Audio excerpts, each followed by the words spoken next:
patron, respected chairperson and delegates. Carrier stage of infection, a prophylactic management through Ayurveda, and a study on HIV asymptomatic patients. So contents being introduction, infection, stage of infection, carrier stage, management and conclusion. We have seen that it is evident that man has won many battles against the infectious diseases, but microbes have shown the ability to hit back, and infectious disease may be entering the new era in the 21st century. With the evident antimicrobial agent, some medical leaders believed that the infectious diseases would soon be eliminated and become historic interest only. Indeed, the hundreds of chemotherapeutic agents developed since the World War II, most of which are potent and safe, include drugs effective not only against the bacteria but also against the viruses, fungi and parasites.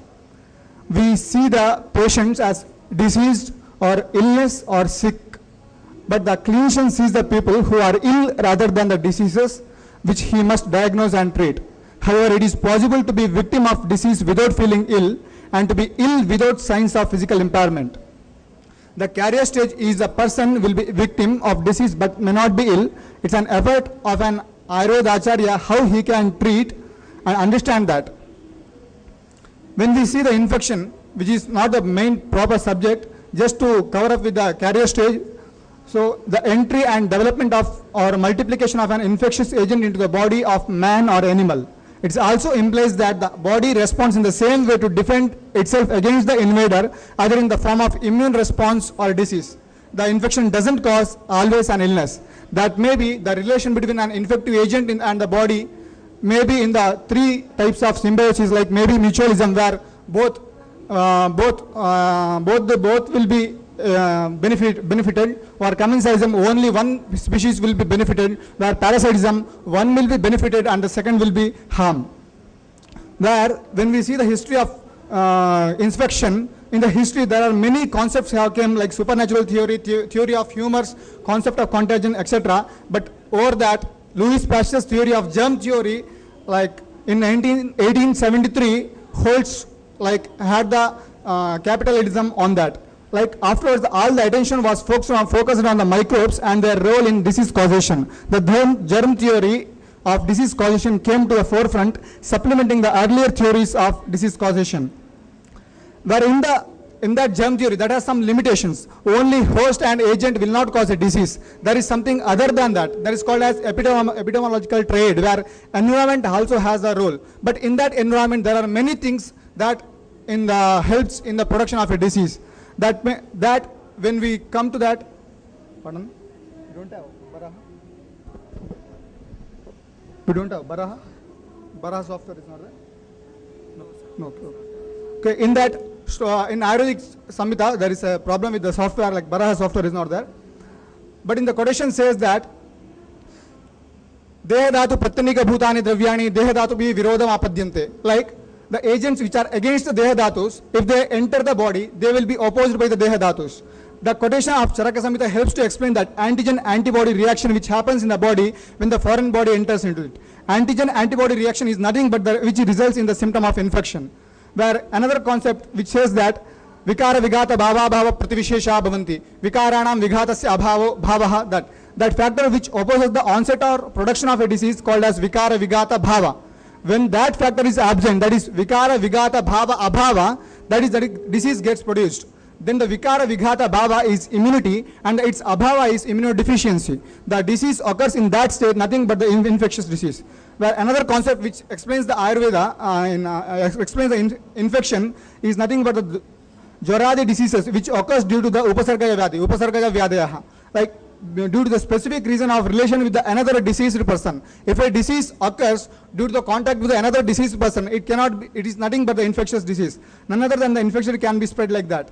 The person can get the disease due to the relation with an asymptomatic person also. That is nothing but the Samsargaya Vyadhi. In Kushta Jwara, Upasargaya Vyadhi, these are examples like Kushta Jwara, Shofa, etc. Like in that infections, the infections occurs in different stages, like entry of pathogen, colonization, etc., etc. But in that carrier stage is, as a definition, it says that an infected person or animal that harbors a specific infectious agent in the absence of discernible clinical disease and serve as a potential source of infection to others. Like in that, to call it as in carrier stage, there should be three main factors. One is the presence of disease agent in the body. Second is absence of recognizable signs and symptoms, and the shedding of the disease agent in the discharges or excretions, thus acting as a source of infection for others. In that there are many types. Mainly I go with the three types, like incubatory, like those who shed the infection agent during the incubation period, where a convalescent during the convalescent period, and healthy who never been the victim of a disease, but he spreads the disease. In that, to that concept, some quotations like to correlate with the Ayurvedic, in that when we go with the sthana samshaya, kupita nami doshanam sharire paridavatam, on those quotations, the kupita dosha may be locally or systematically get sthana samshaya produces the disease as an apparent infection. If the doshas are not much kupita, like not so virulent, they will stay as a kupita itself and wait for the proper time to give rise to the symptoms. Until they give rise to the symptoms, if it is of spreading disease, then it is nothing but the incubatory carrier. Once it is gets the symptoms are shown, that is the disease. Before that, the infectious agent is in the body, he is not able to exhibit the disease, that is nothing but the incubatory carrier. And kupita nami doshanam, that again says the kupita doshas moving all over the body, that is prasaravastha, and once kavaigunya occurs, at the place of kavaigunya vyadhi develops. Till the vyadhi develops, the stage is nothing but the carrier stage if the vyadhi is of spreading nature. Next, another quotation like kupita dosha is adishete yatha dosha, that shloka, adishete yatha bijaha, that shloka says from Charaka Samhita, the kupita dosha is placed in the dhatu and gets turned into a disease when the kala comes, just like a seed inside the ground gets sprouted when the proper time comes.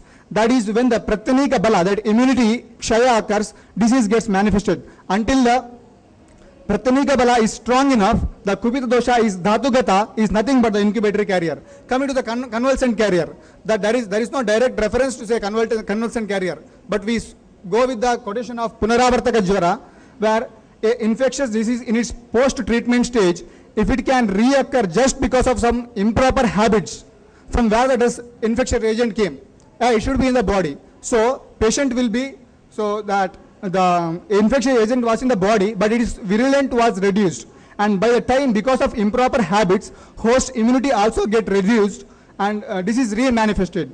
If the disease is not re-manifested, and if the condition is a contagious one, it is nothing but the convalescent carrier. And what is a healthy carrier? Like according to Ayurveda, a healthy carrier is a healthy person. Yes, because a healthy carrier has never suffered from the disease presently and also not suffering from the future. Being without infectious disease, like it's a swastha, sushtu nirvikarattvena, that's from Charaka Chakrapani's quotation says, being without affection of any disease is swasthya. It is nothing but the dhatu samya in the absence of udvajaka dhatu vaishamya. So if we go with the same, a carrier may be a prasaravastha, kupita dosha, maybe a dosha vriddhi stage, maybe punaravartaka jvara, etc. If we go with the management, we may be going with the two stages where killing the infectious agent or maybe strengthening the barricades. When we go with the strengthening the barricades, it may be like Dinacharya, Rutucharya, Rasayana, Vajikarana, Sattvavajaya, Nitya Kshira Grita Mamsarasa, Sadvrutta, Acharasana, etc. on that. So on that, the strengthening the barricades, it's Rasayana. On that research work to evaluate the efficacy of Rasayana in the management of HIV/AIDS in a controlled clinical study. To evaluate the efficacy of Rasayana by Ashwagandha Lehya and Churna of indigenous drugs in HIV asymptomatic patients. Group A, Haritakya Churna, Ashwagandha Lehya and Churna of indigenous drugs were taken. Group B, Haritakya Churna and placebo capsules were given. Ashwagandha Lehya contains these drugs and Churna of indigenous drugs also contains some drugs. Those are Rasayanas, and inclusion criteria were selected. In group A, there are Ashwagandha Lehya were given and Shodhana by Haritakya and indigenous Churna is given. In group B, placebo capsules were given. The result were in group A, the CD4 cell counts were increased from 490 to 582, and in group B, 449 to 398 was reduced, where placebo were given. Main targets of immune depletion by HIV are attachment with the CD4 cell receptors. Thus, this is the criterion and major component to prove the Rasayana effect of the study by checking the pre and post CD4 curve. In group A, pre-mean was 497, it increased to 582, where in group B it was 397, which was reduced. It is proven that our Rasayana drugs proved the effect of improving the one's immune as well as health. So, Louis Pasteur has said that he has discovered the germ. At the end, he said, germ is nothing, terrain is everything. So I thank everybody for giving this opportunity. Thank you.